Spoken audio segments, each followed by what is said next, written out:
Well, hello there, everybody. Welcome back to Legal Talk. I am your host of the show, John Mitchell. I am excited. In fact, I am overjoyed. I'm overflowing with joy that you guys are all here with me out there in that big audience. Love to have you here, watching the show, enjoying some good information that we can provide for everybody out there. And my name is, again, John Mitchell, host of the show, and I am a tax attorney, like it says right there on your screen. And so most of the time when I'm talking about some legal issue, a lot of the time it's going to be about taxes because that is what I know best. Now, we've been doing a little series on the show here, the big show, talking about the IRS list that they come out with every year. So every year the IRS comes out with what they call the Dirty Dozen.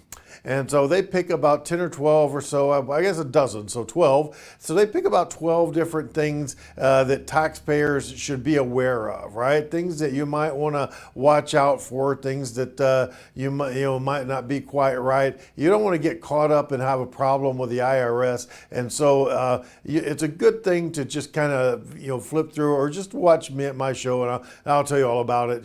So that's what we're doing here, talking about the Dirty Dozen.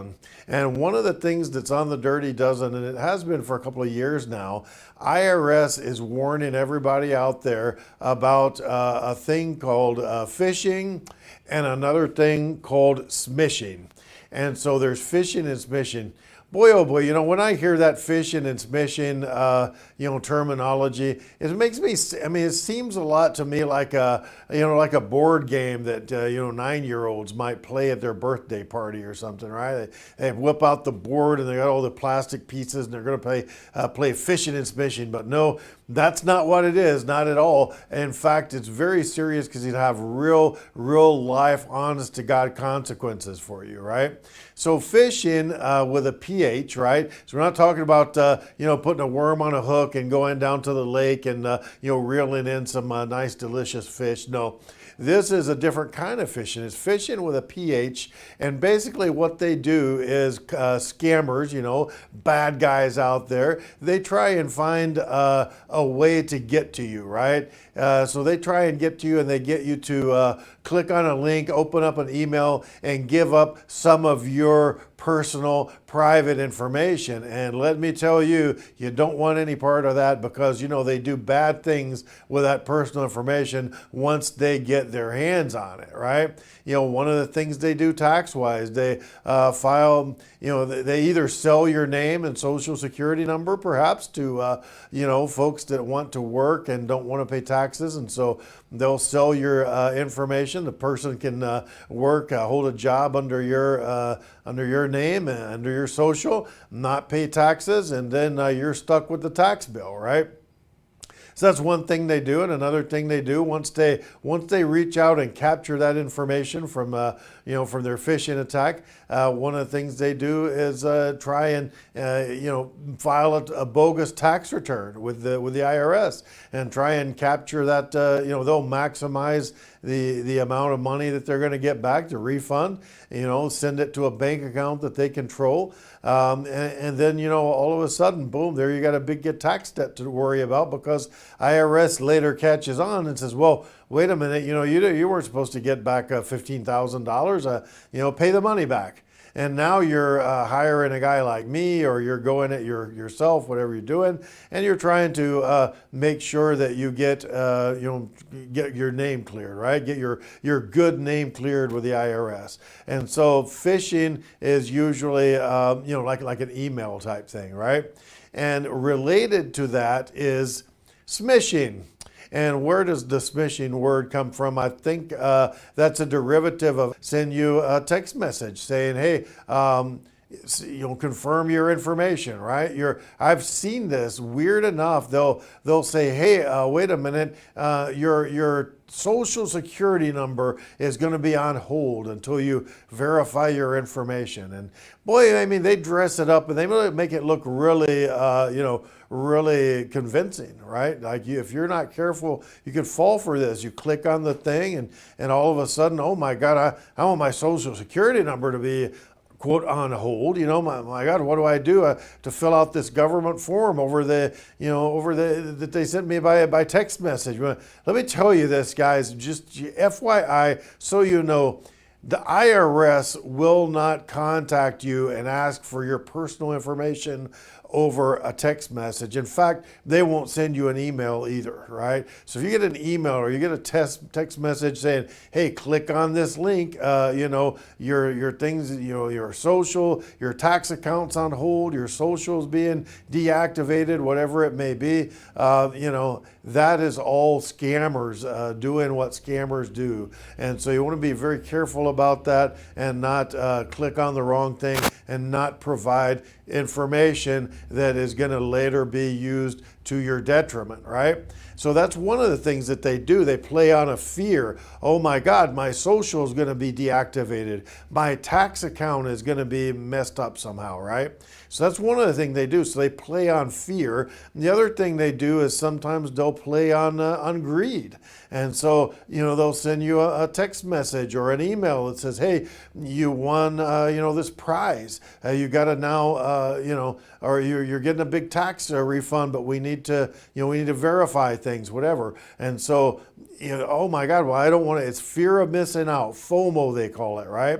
So I don't want to miss out. Oh my God, I only have, so many days to answer this message. The IRS is going to, cancel my tax refund. I don't want that to happen. I need that money. I need it. I want the money. So I'm gonna, go ahead. They tried to get to me once. I got a phone call and they called me up and said, John, we've got some information. It's gonna be a very good day for you. You're gonna be very happy because what we've got for you is there's money that has been set aside. The government, like the lost property thing that the state does, right? So you got unclaimed property, and all you need to do is just send us your name and date of birth and your social, and send us your bank account information because we're going to direct deposit that money. And I said, no, that's all right. I'm not going to give you that. I said, because I'm going to go ahead and log in to the state of Texas, the great state of Texas where I live. I'm going to log into their comptroller's public website, and it will list there if there's any property that I'm supposed to be due. Oh, no, John, don't do that because, this is a very special thing, and et cetera, right? So don't fall for that. Another thing that happened to me, this is personal. These are John Mitchell's personal stories for you, right? One of the things that happened to me one time, I got an email in the morning from a partner at my law firm. John, that is a very important event that we're working on. I've got clients coming. I need you to can you please go to the store and buy some gift cards and, then scratch off the code on the back and send me a picture of the gift card. I need this because I got this very important, it's time sensitive, right? Rush over there, rush to the store. So at first I said, okay, I guess, right? Like my boss wants me to do this thing, I'll do it, right? But then I thought, thank God, pretty quickly I thought about it and I said, oh my God, wait a minute, that's not right. She's not, this lady and I live like 5 blocks from my job, right? Why do I have to go to the store, buy these gift cards and take pictures of it and send her the picture? In any case, if I'm going to go buy some gift cards for my boss and, submit the big expense reimbursement, of course, if I'm going to do that, well, I may as well take them over there. I'm only a few blocks away. Why would I do that, right? And if it's really my boss, she knows that I live a few blocks away, right? So she's not going to say, hey, go to the store, send me the thing, the picture, whatever. This is a scammer, and once they get a hold of the information from the back of the card, we're going to cash that card in, and I'm going to be SOL because I'm telling you this right now, they are certainly not going to be, paying me back on that, right? So, even me, superstar tax attorney here in Houston, Texas, serving the community and all, I get, they hit me up. They try and get me with these things, and that is very common, very prevalent nowadays. And you don't want to fall for that because we work hard for our money, so the song says, and they better treat us right. And besides, don't be scamming us, right? So don't fall for it. My name is John Mitchell, tax attorney, Houston, Texas, but taxes are federal, so I can handle clients from anywhere basically in the United States or even overseas. I got a few people in Mexico that I work on for their U.S. tax things, and so I can handle it. My number, if you want to get in touch with me at the office, 713-333-0555, or even better yet, shoot me an email, jmitchell@cctaxlaw.com. I can consult with you. I don't charge a consultation fee the first time you call me up. You call me up, John, you got 5 minutes, you got 10 minutes, I want to run something by you, right? I'll do that for you, no problem. And especially, I'm going to do that with a big smile on my face if you call and say, John, I saw your show on the Now Media Network. I'm going to say, oh my goodness, I'm going to take good care of you. You're a viewer out there. You're in the audience. Really appreciate people being out there and watching the big show. And also, one final thing, if you guys have questions, right, the burning tax question, right, you can email me your question. I'll either email you back if it's something really nuanced, and I'll try and answer it for you by email, or the other thing I can do is use that as a topic here on the big show, and we'll let everybody benefit from that good information. So thanks for being with us, and I will be right back after some commercial breaks when I will pay a couple of bills. We'll be right back with you.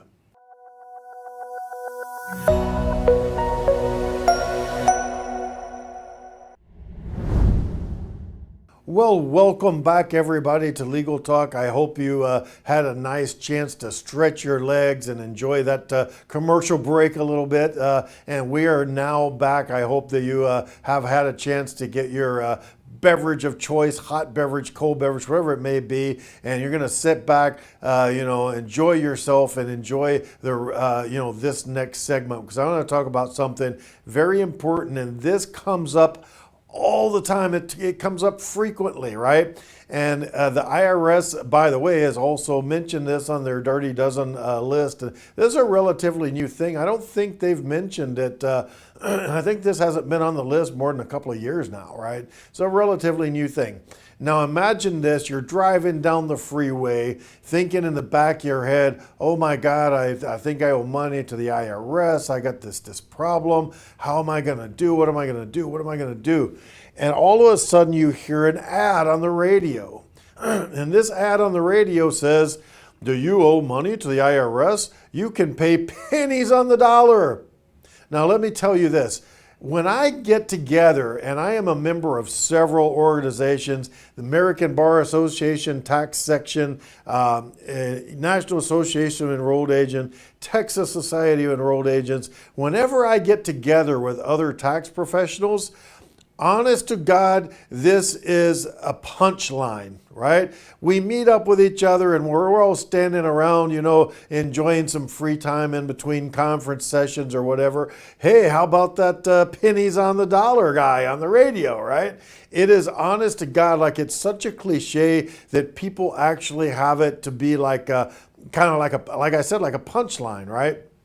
And so the basic spiel is this, right? They'll come on the radio and they'll say, well, do you owe more than $10,000 in back taxes? Why is there a $10,000? Because they're going to charge you several $1,000s. I see these companies, like Ronnie Dodge is one of the ones that's been, long gone now. But there's several of them, right? Top tax defenders, some of these companies, what they're doing out there is they spend a bunch of money on advertising, right? They're trying to cast as wide a net as possible, get people in the door, and they'll promise you the moon and stars above, right? Oh my God, absolutely, Jim, we can get you. Do you owe $25,000 to the IRS? No, don't pay that, man. We're going to get you out for, $1,000. We're going to give you out for $2,000, whatever it may be. Pennies on the dollar, right? 10 cents on the dollar we can get you out for. Only thing is, our professional services, I mean, we have fees and we need to charge for that. But look, if you pay us a small $5,000 and I can get you out for $2,000 in the IRS, I wiped out, 20,000, almost $20,000 worth of tax debt that you owe. Man, that's a good deal for you, right? And so if you owe less than $10,000, then they're pretty much hanging up the phone. They don't want to deal with it because it's going to be awfully hard for them to convince you to pony up $5,000 fee for them when you only owe the IRS $5,000. At that rate, you may as well just pay the IRS. Right? At least your tax dollars are going to, hopefully go to something good, maybe some more, better roads or more schools or something. God knows, right? But, so if you owe more than $10,000, then they're going to hit you up. And I've seen these companies start at, say, $2,500 or $3,000, whatever, and it goes up from there. Had clients come in a few months back, and these poor folks, man, they have a small business. They're in the construction trades, salt of the earth, wonderful people. They come in and they had been for something like 3 or 4 years. They've been round and round and round, different rounds with top tax defenders. I think that was the company. Knock on wood, I hope I'm right about that. It was one of these tax resolution companies. I think it was TTD. So in any event, they come into our office and, John, we've got this tax debt. We owe the IRS, $500,000. Really? Okay. So, sorry to hear that, but let's see what we can do to help you out with that. Well, it turns out, they've been 4 years going round and round with top tax defenders, and they've paid them $25,000. And what top tax defenders did is, well, we'll get you in the door $10,000. Okay, so the people struggle around, they scrape and come up with $10,000. They file an offer and compromise with the IRS. IRS rejects it and says, yeah, I'm sorry, you don't qualify. So these people have no way of knowing. They don't know what they're going to qualify for or not qualify for. They're depending on the person that supposedly has a superior level of knowledge than them, right? So these people are depending on the professionals to do what professionals do and tell them what they can get, what they can qualify for, how they can be helped, right? So they took $10,000, filed some paperwork, IRS said no, and then they're back at square one. Well, I'm sorry, it didn't work out the first time. Let's modify this. Let's change things a little bit. Let's make them a different offer. We're going to fill out the paperwork. We're going to shake some magic dust on it this time. And this time, I have a high level of confidence. I believe you're going to be in good shape. You're going to get approved second time around, man. I'm sorry it didn't work first time, but give us a chance and we're going to, solve it for you. So they ended up paying another $10,000. Long story short, couple of years, year and a half, 2 years goes by. Same thing. Oh, the IRS. Oh, there's those bad old folks at the IRS. I'm sorry. They're really being difficult. They rejected your offer again. But look, you've already paid us twice. We feel really bad about this. And by the way, we'll be happy to go a third time at it. And now, but this time we understand that you've spent a lot of money on us already. But it's $500,000. Look, if I can even cut it in half for you, that was well worth it, right? So instead of $500,000, you give the IRS $250,000, and then you've spent a little money on my fees, but that's all right because it was worth it, right? So they said, well, we're going to go ahead and we're going to give it to you third time's a charm. We'll do it this time for $5,000. So they got them for 10, they got them for another 10, they got them for 5. This is over about a 4-year or so span of time, right? Long story short, they get another rejection. They're up to here. They're fed up. They don't trust the tax resolution company anymore. And so they have now decided, well, I'm going to go on Google. I'm going to find an actual tax attorney. They came across our name and came to our firm. Now, unfortunately, and now we had to charge them because we can't work for free. I mean, I'm very sorry that you paid all this money and didn't get any results. but I still have to charge you for my time, right? So they ponied up and paid us, and we were able to get them, a really good deal. But a lot of these places, all they're doing is they're charging you whatever they can get by with, $3,000, $5,000, $10,000, whatever it may be, and they're going to just fill out the paperwork, send it into the IRS, and they know, or they have a really good idea the IRS is going to just say no in the end. So but it doesn't matter because I did the work, therefore I get paid, and that's the contract that you sign. So you sign the contract, you paid the money. Hey, once they do the work, then you're out of luck, right? So long story short, there are folks out there offer mills, the IRS is calling it, right? And so they just crank out as many of these offers to the IRS as they can. And these are not eligible. They're not qualified.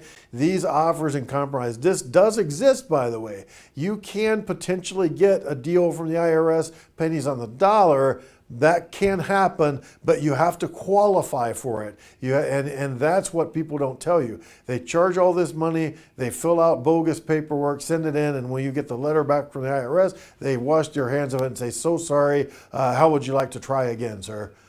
Right? And so don't fall into that trap. The IRS is warning everybody about that, and it's been, I think, either 2 years now, or maybe might be up to 3 now, but it's pretty recently, that the IRS is now putting this on their website, on their Dirty Dozen list, warning everybody, be careful, right? And so just one thing I would say, do your due diligence, and if it's too good to be true, if it sounds too good to be true, might very well be too good to be true. And anybody that's going to do an offer and compromise for you, they should be able to sit down with you with your paperwork and explain why is it that the IRS is going to take $10,000 when I owe them $100,000, right? They should be able to have a good answer for that. If you ask me, I can point to it. I can show you, look, this is your financial statement. These are our calculations. This is how I came up with the number that I'm going to offer the IRS.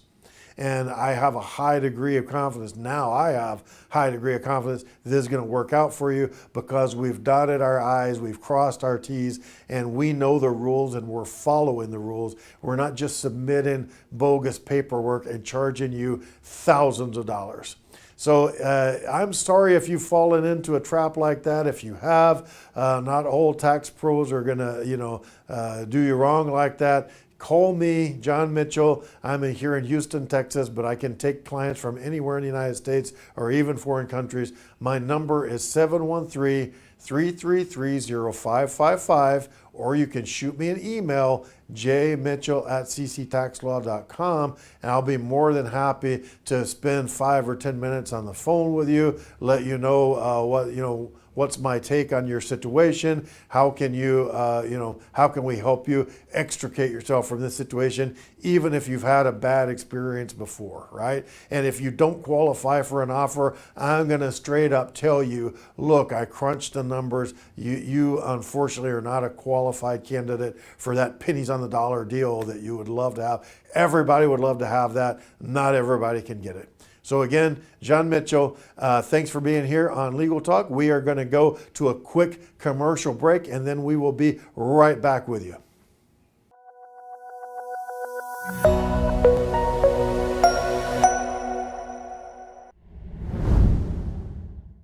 Well, hello there, everybody. Welcome back to Legal Talk. I am the host of the show, John Mitchell, and boy, oh boy, we have a great, wonderful, awesome treat for everybody out there today. We have with us today again, and so grateful to have her here, very special guest, immigration attorney Ingrid Perez. Now, Ingrid is over in Florida, but immigration law is federal, so Ingrid can, of course, take on anybody in the entire United States immigration-wise, and you would be very, very well advised to give Ingrid a call if you got any kind of immigration matter that you think you want to be have handled by an expert immigration attorney. Ingrid, welcome to the show. Thank you for having me. Absolutely. My pleasure. My pleasure. It was once said, we are the world, we are the children, we're the ones that make a brighter day, so let's start giving. And Ingrid has come here to give to all of us today that excellent knowledge and that excellent, wisdom and understanding of awesome immigration law and talking about the world, right? So I tie this in, right? Tie this in. This is what we're talking about with the world, right? It is increasingly a flat world that we're in, right? So people, businesses, they need to be efficient with their use of their capital, and so a lot of times people, businesses want to hire folks to do work for their business. Maybe they're overseas. So they can kind of arbitrage that a little bit, right? They can kind of get, a little bit better rate, squeeze a little bit more, efficiency out of their expenditures for their business, right? Now, a big business, freaking Microsoft or something, they might have entire departments of people that handle this kind of thing. But when you get to small businesses and medium businesses, and I know this because this is my target market as well. So when you have small and medium businesses, it's really a challenge sometimes to keep up with whatever I guess compliance issues might come about. So let's say that a small or medium business wants to hire an overseas worker, right? And what kind of compliance challenges or issues might they face, Ingrid, if they're hiring workers from overseas? Well, I think the first question we have to ask is whether that person is going to be performing the work outside of the United States or inside of the United States, right? If the person is from abroad and they're in the United States performing the work, it's really important that the small business owner knows if this person is able to work in the United States with authorization. So that means making sure that they are I-9 compliant, within the first day or so of hiring that foreign national from overseas, to make sure that that person presents all the documents that the employer needs to verify to ensure that that person has employment eligibility or employment authorization here in the United States. And that is actually something that is not very difficult to do. The employer can go online and look for the I-9 form, print it out, and the form is the one-page self-explanatory form that the employer is supposed to fill out along with the employee at the same time verifying their documents. So that's the first thing. But if the employee is doing the work overseas, then I think for the purposes of immigration, there's not much there to consider because the work is physically being performed outside of the United States. At that point, it's really important for the employer to make sure that they are compliant as far as tax laws and whatever other financial obligations that they may owe to the government as a result of employing somebody overseas. Right, very important. So, what I'm hearing you say is that one of the key considerations, number one thing to take into account, where is the person that's going to do the work? Where are they going to be physically located? Right. Correct. So, if the person is in the United States and they're going to, you're a foreign national, they've come to the United States to do this job, whatever. So that's going to create some kind of immigration challenges. So what kind of strategies would you recommend for businesses that are hiring folks from overseas? They have come here and now they want to hire that foreign person here, present in the United States to do the work. What kind of effective strategies could they put into place? Well, I think it's just also really important to start out by saying, John, that it's against the law to discriminate against somebody due to their national origin or immigration status, right? However, an employer also has to be compliant with our laws and make sure that they are hiring people who have work authorization. So it is okay generally for an employer to ask at the beginning of that engagement with that potential employee if they're authorized to work in the United States. That is an okay question to ask. The person will usually answer in the affirmative or the negative. Oftentimes, the person may say that they need visa sponsorship, and at that point, you as the employer have to decide whether or not you are able to sponsor that person for a visa, and that is, a whole other conversation that we can get into. But that is the situation for a lot of foreign nationals who are in the United States doing specialized jobs. They can port their work visas to different employers if that job is available for them. But if that person is not in that situation and they have employment authorization issued by the Department of Homeland Security, that will usually look like a employment authorization document. And it's a document issued by Department of Homeland Security with their picture. It has a validity date and a category on it. And that person should also have a social security number and a social security card that will say on the card itself that it's available for employment with DHS authorization. So that is one clue right there that that person has employment authorization. It's important that the employer keeps track of the dates that that employment authorization document will expire and make sure to ask the employee for a new one when that document is about to expire. And one of the things, just riffing off of that, just real briefly, I mean, I've seen the case where, DHS is really behind on issuing the renewed employment authorization, the EADs. And, there's a rule, and correct me if I'm wrong, but there's a rule that once that EAD is about to expire, they apply for a new one. I think they can do it in 90 days before or something like that.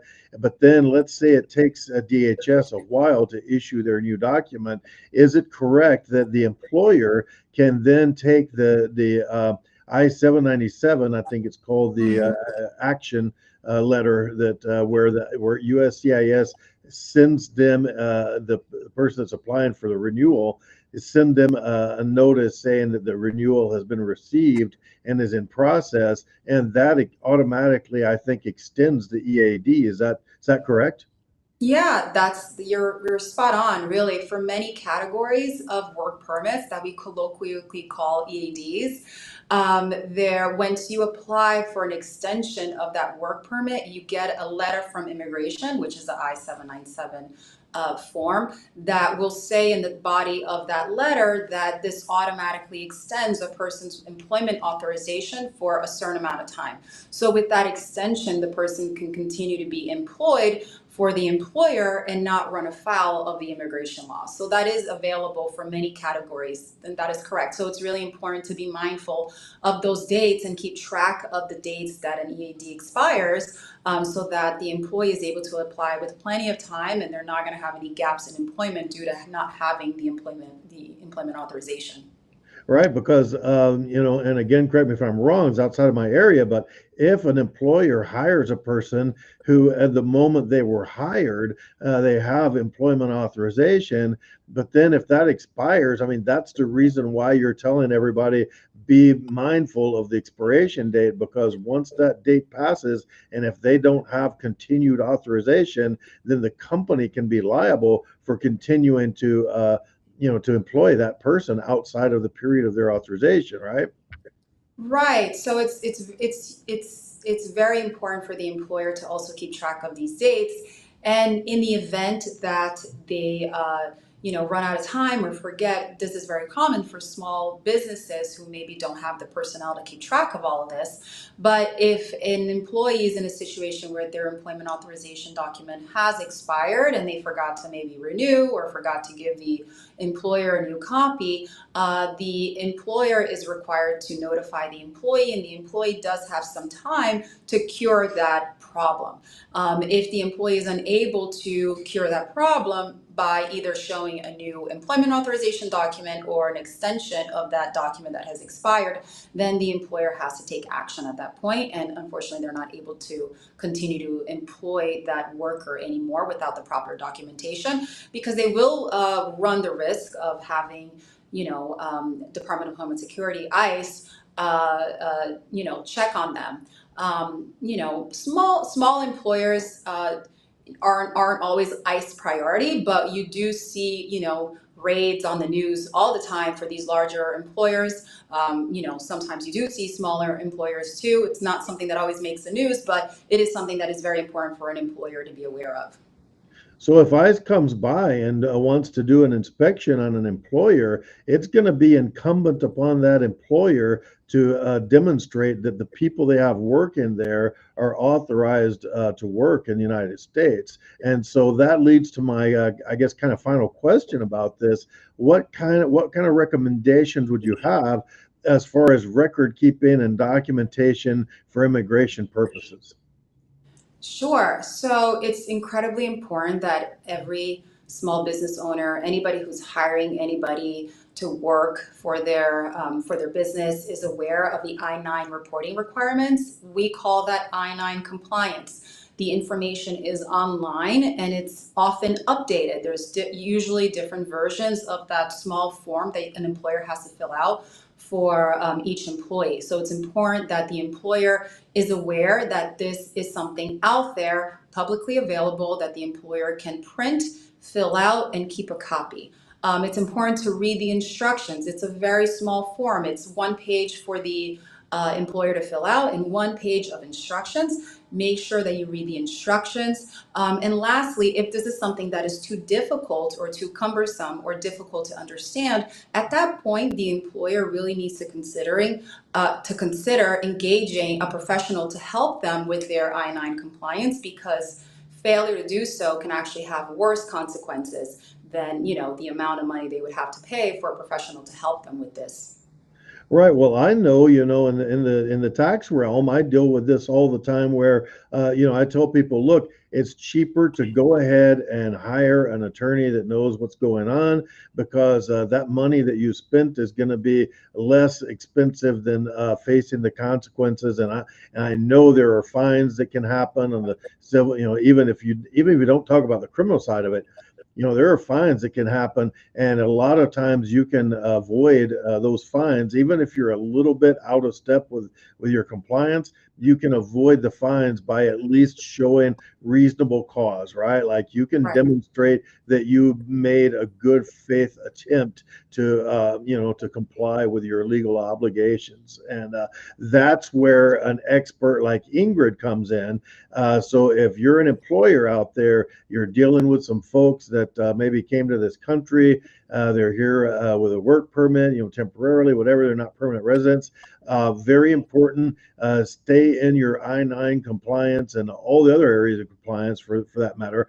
And to do that, it's very well recommended to hire or call, at least contact Ingrid, to see if your situation is something that Ingrid can help with, right? And so, Ingrid, just to close that out, what should people do if they want to get a hold of the best immigration attorney? Thank you. Just visit my website. It's ibplaw.com. All of my contact information is there.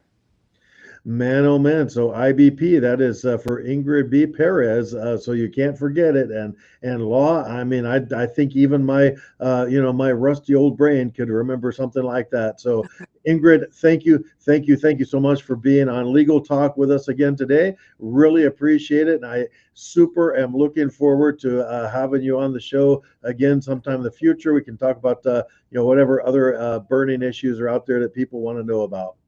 My pleasure. Thank you. All right. Have a good day.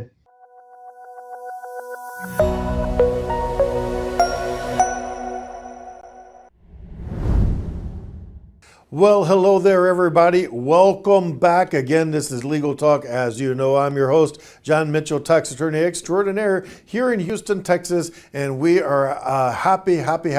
I hope that on that little break, everybody out there in the audience was able to maybe get up off the couch, stretch your legs a bit, walk around, get that blood circulating, get in part of those 10,000 steps. I mean, not a lot, but some of it, right? And you're able to maybe, perhaps even go to the kitchen and grab your beverage of choice, be it a hot beverage, cold beverage, whatever it is, so that you can sit back, relax, and enjoy this next segment, because I got some good information that I'm going to share with everybody out there. And this is, again, a tax thing, right? So I'm a tax attorney, so you're going to get mostly taxes here, right? Now, Internal Revenue Service, as part of their Dirty Dozen list, which we already talked about that several times, but they have this list, Dirty Dozen, and it's things that you want to watch out for.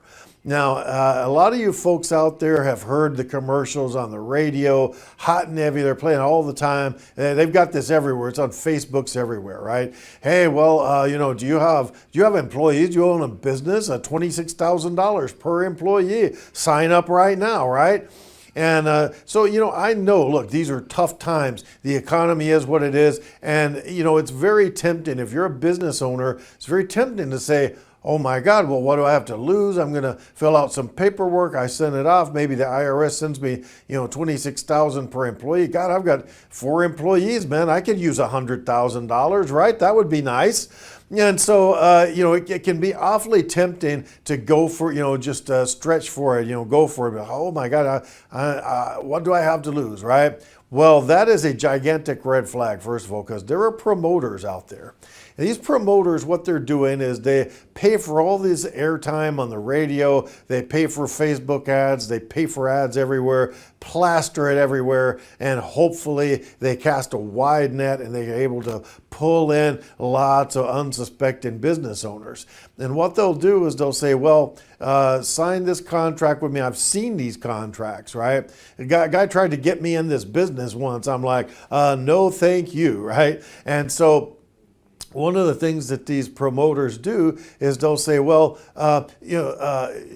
yeah, you probably qualify for this. We can, do the paperwork. We take care of everything. And don't worry, you don't have to pay us up front. We're going to get paid, measly 20% of the money whenever you get your direct deposit from the IRS, right? So you got a small business. You got 4 employees, and they juice the paperwork and make it just right so that you hit all of the high points and get your $26,000 per employee. Oh my God, guess what? Now you got $100,000. Well, guess what? Now you owe them $20,000 under the agreement, right? Except here's what's going to happen. Let's say if your business, let's say those numbers are fudged, and let's say your business really didn't qualify for that money. Well, what's going to happen? The IRS, maybe 6 months from now, a year from now, 2 years from now, IRS is going to figure out, hey, we shouldn't have sent old Bob that $100,000. He wasn't qualified. And so they're going to send you a letter and say, Bob, guess what, man? You didn't qualify for that after all. We sent you all that money. Oops, our mistake. So now you need to pay all that money back. Right? So then what's going to happen, you're going to go looking for the guy, the promoter that sold you the bill of goods and told you that you're going to qualify for all this money. You're going to go look for him. Guess what? He's going to be in the wind, man. That guy's going to be gone. So you don't want to have a problem like that happen to you. Sorry. Now, this is a funny little joke that I heard. It's kind of a parable that I heard a while back, right? It's about a guy. He's out in the let's say out in the frozen, whatever, for the woods or whatever. He's got his tent. He's out there camping. Why you do that in the middle of the woods in the cold, I don't know. But the guy's out in the cold, out taking a walk near his tent. He finds a snake. The snake is almost frozen, right? It's barely moving. And by the way, this is like the Adam and Eve snake, because this snake talks also, according to the story, right? And so he approaches the snake, says, oh my God, look at that. You're almost frozen to death. The snake says, yeah, I mean, help me out, brother. I'm a snake, but help me out. Take me back to your tent and carry me back there and put me near the fire so I can warm up a little bit. And I'm going to freeze to death out there, out in this cold, right? So the guy says, but wait a minute, I don't know, something doesn't seem quite right about this. You're a snake, right? So if I take you back to my tent, I'm afraid that you might bite me, right? No, the snake says, no, I promise, I swear, I would never do that, right? You're helping me out, right? You're taking me back to the fire. I'm going to get warm. I promise. I'm not going to, I don't know about this. It doesn't quite make sense. Seems like you're a snake. Seems like you're going to bite me. No, I swear, the snake says, I'm not going to bite you. So he trusts the snake. He picks the snake up, carries it back to the tent, cranks up throws a couple of pieces of wood on the fire. He's cranking up that fire. He's going to help the snake out because, he doesn't want to, humanitarian heart, right? Doesn't want to see the snake freeze to death out in the cold. So the snake gets nice and toasty warm by the fire, turns around, bites the guy. And the guy, as he's about to black out, this poor guy, and it's, oh my God, what did you do? Why? You said you weren't going to bite me. And the snake says, well, look, but I'm a snake. It's in my nature. That's what I do. I bite, people and I bite others, right? I'm a snake. That's what I do. So you got to realize who you're dealing with. These promoters, they're going to rake 20% off the top. How many people can they get in? And so it's, it behooves them, it's good for them to kind of stretch things, all right, and make it seem like that your business qualifies for this when it really doesn't. And they're going to fudge the numbers. They're going to fill out the paperwork. They might even falsify some paperwork to submit with your claim. And, that's all well and good. That's going to maybe fly. It's going to maybe pass muster and get the IRS to send you money. But then, when everything settles down and the dust settles, you're going to be looking down the barrel of a big IRS debt or something. You say, "Oh my God, what? Hey, snake, what did you do?" Well, I bit you. I'm a snake. That's what I do, right? So be careful out there, and just kind of get a good second or third opinion. You got a CPA or something. Ask your CPA, hey, guy's telling me I can get this. What do you know about it, right? And he's going to, CPA is going to steer you right, because the CPA that you have that's been with you for 10 years or whatever, it's in his best interest to do things right.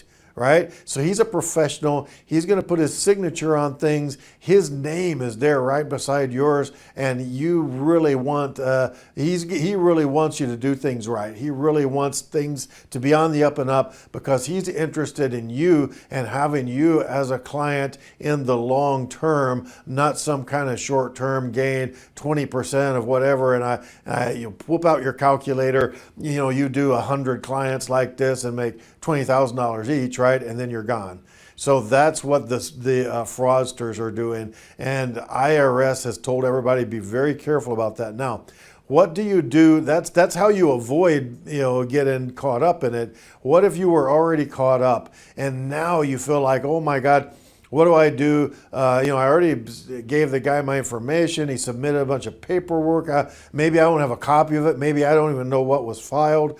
So then is when you contact IRS. If you haven't gotten the check yet, or a direct deposit, and the check, if it is a check, you haven't cashed it yet, you still have time to go through the process of having that. Now there's a special program. Special program is over, but the IRS has announced they are still allowing people. If you filed paperwork to get this ERC, and then you had second thoughts, you thought maybe I don't qualify, etc., you checked it out, oh my God, I'm in big trouble. As long as you haven't gotten the money, you can still undo this, right? So if you're in that situation, really my best advice to you is call me or call somebody like me, because a professional can get in there and make sure that things are taken care of, and make sure that you don't have the problem, that you could have. Because let me tell you something, 25% penalty for, a gross misstatement on a tax return like that. You got $100,000 and they want you to pay back the $100,000. They want you to pay back your $25,000 worth of penalties, and then they want, interest on top of everything. If it takes you a couple of years, it takes them a couple of years to get back with you, and then it takes you some time before the thing gets finally settled and such.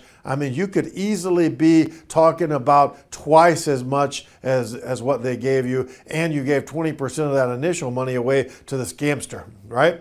The snake that bit you, right? So don't let that happen to you. If you are out there and you haven't gotten the money yet, you're still in time. Contact me. My name is John Mitchell. I'm a tax attorney. I'm here in Houston, Texas, 713-333-0555.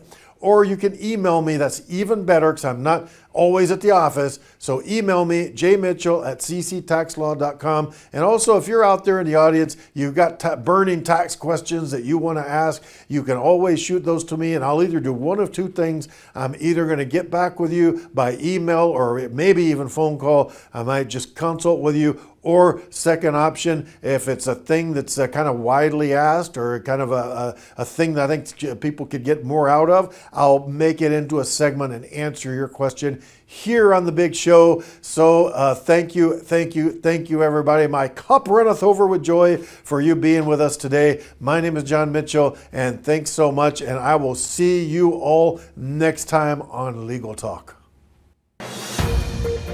This has been a Now Media Networks feature presentation.